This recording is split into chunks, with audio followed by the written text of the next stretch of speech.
ভাই রে ভাই, পর্তুগালের আজকে ম্যাচ ছিল, ওয়ার্ল্ড কাপ কোয়ালিফায়ার ম্যাচ।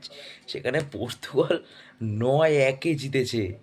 ওফ, আনবিলিভেবল ব্যাপার একটা। উইদাউট রোনাল্ডো, এটা হচ্ছে সবচেয়ে বড় ব্যাপার। রোনাল্ডো ছাড়া এখন অনেকেই বলবে যে রোনাল্ডো ছাড়াই হয়তো পেরেছে গোলটা।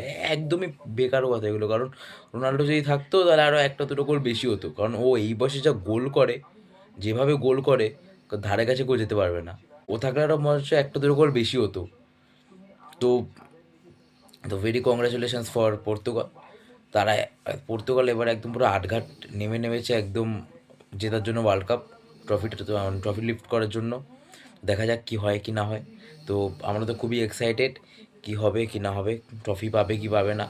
ওয়ার্ল্ড কাপ তো কোয়ালিফাই হয়ে গেল, পর্তুগাল 9-1 যেতে একটা বিভৎস বড় স্কোর। খুব ভালো, খুব ভালো।